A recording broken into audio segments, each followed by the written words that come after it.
everybody? Welcome to another video by 123456789XX. I hope you like copyrighted music.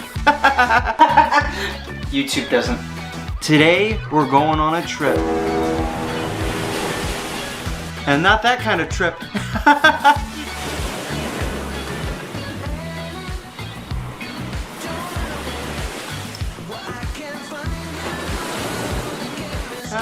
Yeah, no, not that kind of trip either.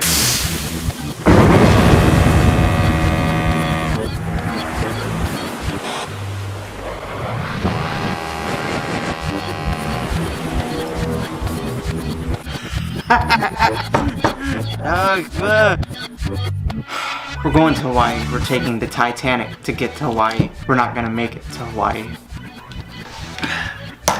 Hello everybody. Welcome to another Iceberg video. I say another even though this is the first Iceberg video technically. Boom. Alright, I shall put my headphones on just for this special occasion. Alright, if you don't know what an iceberg is, basically it's a picture of an iceberg, right? And the stuff that's on the top is stuff that's like common knowledge or whatever, but then as you go down you get the stuff that most Hotline fans don't even know about, that maybe I don't even know about. I probably don't even know the stuff that's at the top level, let's be honest. Jacket's real name is Richard. That's up for debate. If you don't know where that comes from, it's that each mask that is assigned to someone, the name of the mask is the name of the person it was assigned to. Like Jake actually is named Jake, at least we think his name is Jake. And that's why people think Jacket's name is actually Richard, because he was assigned the chicken mask. That was the canon mask that was sent to his door, you see. Actually, another interesting thing is that some people think Jacket's real name is actually Aubrey. Aubrey. Pig guy, because in all of the promo pictures of Hotline, you know, like this one for example, every single one of them, they all depict Jacket wearing a fucking pig mask. So that's an interesting little thing to bite on, right? No, it's so fucking interesting. If you go onto the old Hotline Miami website, thank you to Dapper for actually showing me this himself, even though I think people already found this, but whatever. Apparently Jacket's full name is actually Richard Fitz, if you go on one of the old Hotline Miami websites from Denison themselves. Because Jacket's name actually said Fritz on it. Payday 2 Jacket is canon. I mean, he's probably canon to the Payday universe, and that's cool. But I don't think that's canon in the Hotline universe. You see what I mean? Anyway, a story about how violence is bad or whatever. I don't think Hotline Miami was ever about how bad violence is, but it was more about, I don't even know. Isn't that funny? I have no clue. Both HLM1 endings happened. So Biker being the guy that confront the janitors, and Jacket killing the blah blah blah people. Yes, I think so. I think that is true actually. I think that is true. Henchman is a Colombian. That is a stupid theory, and you know what? I'm gonna actually Google where this comes from right now. Spoilers, maybe the Henchman is Colombian. Wow, this is a real fucking theory. I've been thinking about the Henchman, and a theory popped up. The Henchman is normally classified. Alright guys, I'll be back. Oh, there's a TLDR at the bottom. I missed it this entire time. Henchman's skin is darker and the son talks to him in English on the phone. Well, that's true, but I don't know. I think I don't know. I'm not here to read this whole paragraph. I don't actually do research. I don't think any YouTuber that ever does an Iceberg video ever does research. Let's be honest. I'm just as lazy as them. I'm sorry. I'm sorry. I'll take the glasses off and act like a normal person again. Richard is the god of death. I could probably agree with that. He is more like a Grim Reaper figure in the whole shtick of things. If you really want to talk about Richard, isn't it kind of weird that Richard, if he is the Grim Reaper, why does he wear a chicken mask? Like, why does he look like? Why would the Grim Reaper look like Jacket? Why, like, is Jacket God? Is Jacket Jesus? You know, blah blah blah. But I've seen someone actually make a theory a long time ago saying how all the events of Hotline 2, they all happen because of Jacket. Like that's why they all see a chicken mask, because every single one of them, all of their goals and like their lives have been affected by Jacket in one way or another. The son, his father was killed by Jacket. Pardo, he's jealous of Jacket because Jacket did what he couldn't. The fans, obviously, they're all obsessed with Jacket. That's why they all see Richard, right? It's like almost as if maybe he isn't the Grim Reaper, but he's just more like a manifestation of their self-conscience, and how their self-conscience is so heavily affected by Jacket from the first game. Jacket threw Richter the pipe and release. This is a picture of what the prison looked like. A lot of people like to say that Jacket threw Richter the pipe to defeat the prison boss guy. I mean, I would believe it. I don't know, it's an interesting theory. I think Jacket's definitely friends with Richter because it was so strange of him to spare Richter in the first game. You know, he killed everyone in a police station just to spare him. So I can totally imagine that they're friends and Jacket would probably do that for him. So yeah, probably, yeah. Pardo was based on a real serial killer. Yes, that is definitely true actually. Manny Pardo was a real murderer, serial killer in Florida back in the day, but he was a complete bitch. He was a loser, complete loser, but he had 9 victims. Yeah, and this guy was actually in the police force as well in South Florida. It was just so weird that they even based the exact name off the guy. Like it was just weird to me, you know. Anyways, yeah. And if you didn't know, Evan Pardo is also based on a real person as well. So the more you know. Evan already knows Pardo is the Miami Mutilator. That is a very entertaining thought to have, and I completely actually believe it. Biker survived the new popular fan theory. You know, you want to believe it. You want to believe it. But, yeah, he probably did. I think Denneton purposely left his ending open-ended so that if they ever wanted to come back for money for Hotline Miami post-apocalypto, they would definitely use Biker for it. Evan was based on a real author. Yeah, I just mentioned that. So yeah, Evan was based on a real author. Another loser. I'm joking. I don't even know who the real Evan is. I didn't look into that. Hotline Miami 3 Easter egg. I don't know why that's like under the surface, but yeah, there's a Hotline Miami 3 title screen at the ending of the game. It looks like this. When you finish the second game, spoilers, this pops up. It's just a mean prank is all it is. That's all it is. Complete prank. Sucks. Hard mode is canon. I don't know why I see people say that, but like, I mean, technically, I guess it is. There's only one real difference, which is the intro. You know, everything else is like, I guess it's canon. I mean, it doesn't really make that big of a difference if it is or if it isn't. Everyone still dies. Hotline Miami 2 is a prequel to Nuclear Throne. I don't know shit about Nuclear Throne, but if you want to believe that, go ahead. I'm not here to tell you not to believe it. We're just here to go over it. The Colonel is the founder of 50 Blessings, which, you know, I don't know if he is or not, but he definitely had all the ideas, like the logo and the mask idea. He definitely came up with all that stuff. I don't know if he founded it. I'm sure there's already Patriots out there that had the same idea as he did, and they probably, I don't know, it's possible they already founded 50 Blessings, and then he just joined, and then he was like, I have all kinds of plans for this shit. Richter was the 5th Ghost Wolf. Now that is a very interesting thought to have. That would make sense why Jacket would spare Richter if he recognized him from the military.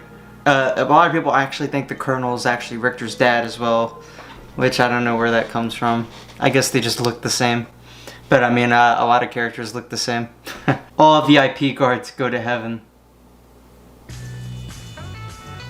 Where the fuck does that Homicide and Dead Ahead didn't happen and were just dreams? I could definitely imagine Dead Ahead being just a dream because it's too crazy for Manny Pardo to completely wipe out a boat of just complete like waves and waves and waves of gangsters. That makes sense. That does make sense. I totally believe. Burns' name is a typo. Interesting thing, Steam trading cards. On Steam, Hotline Miami 1, there's trading cards, and there's a trading card of the hobo's face from the first game in the tutorial level and the metro level. And they mistyped bum as burn. Because, you know, RN looks like an M.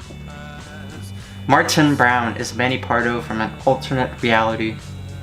I have no idea where the fuck that shit comes from, but that is very interesting, and I could totally see that, because Manny Pardo definitely wants to dream about being in a movie, you know, blah blah blah blah blah, whatever. The whole game was a movie. I mean, it is advertised as a VHS tape, all the chapters and stuff, so, I mean, yeah, I guess so. The Colonel is Richter's dad. I don't see it. Alright, let me just Google Colonel is Richter's dad. Okay, well there's actually a Reddit post about it. Let's look at it. Oh, there's no TLDR. Fuck. What if Richter's father is the Ghost Wolf's Colonel? This would explain a few things. The closed off room in Richter's house showing trophies inside. I had always assumed that Richter's dad was dead, so it confused me as to why the room was locked off and kept as it was. Possibly a sign of remembrance, blah blah blah. Richter's skin tone is lighter than his mother's. The Colonel has pale skin, which would account for Richter's lighter shade. That's another interesting point. What I think made the penny drop was Rossaroni's comment on why Richter seemed to be getting the phone calls from 50 Blessings in the first place. He never actually sought them out or really ever wanted to be involved, but yet he still started getting calls. As it seems like Richter was really reserved and not doing much with his life. I think it was his father, the Colonel, arranging to have his son take part in the movement while trying to mold him to be more of a man as well. This guy says, in that case, why would the Colonel be okay with the janitors trying to have Richter killed? Unless he just considered Richter a failure for ending up caught and didn't care if he lived or not.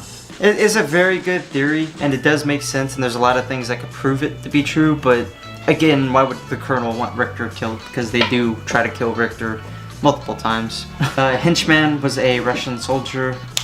I'm sure a lot of people in the Russian Mafia in this game were part of the war. So yeah, he probably was a Russian soldier. Rasmus is Petrov. I have no fucking clue. I saw this earlier. I don't know where this shit comes from. But don't say that shit. That bothers me for some reason. Rasmus is Petrov. Why would Petrov be Rasmus? Right? The loaded pistol and final cut was placed by Pardo. I have no clue. I have no clue what proves that. That's a very interesting thought. Still, I mean, someone had to put it there. Martin Brown is not an actor, and Midnight Animal is a fantasy. Could totally imagine that as well. Martin Brown, they just didn't do much with his character for us to really have a message to it, I guess. I don't know, it's just 2 levels long. It's like the Henchman. Just wasn't enough to work with.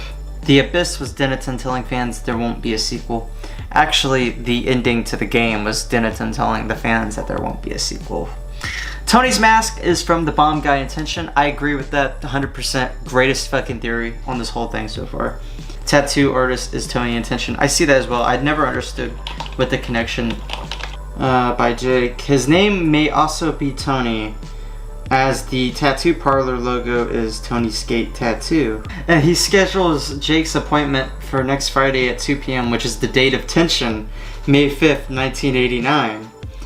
This could indicate he is the 50 Blessings member wearing a Tony mask in that level. There is no actual evidence to link the Tony mask to this character aside from the logo. That makes sense, because I never understood where the shit came from.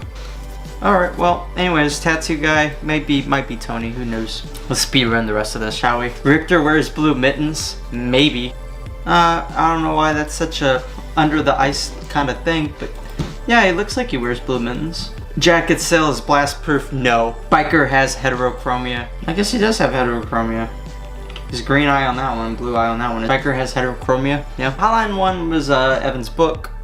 Never seen that before, but I guess so. I mean, Jake is the smartest character. That's really fucking debatable. I mean, I think he's one of the luckiest characters because somehow he stumbled upon. I don't know, he's not really smart. He's just kind of a... Pardo is Richter's dad. Look at this little diagram we got going on. I could believe that one. I could believe that one. We need to really, honestly, we need to really figure out what the fuck, who's Richter's dad is, because this is starting to become a problem, guys.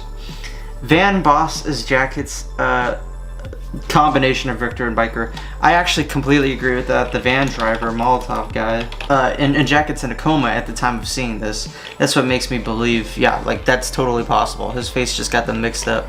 50 Blessings HQ has nuclear-proof walls. I actually agree with that. I think they definitely planned ahead. They did that. Unused demon enemies. That's actually, demons are the things in the ending of the son's last level when he's on the drug trip. Yeah, it's these fucking things. There's unused enemy types. There's like some interesting ones that weren't used. You know, you have the Demon Dog and the Demon Russians and the Demon Dogs, and it's cool, but I mean, there's nothing really that interesting about it. Richter's 50 Blessings letter is in his bin.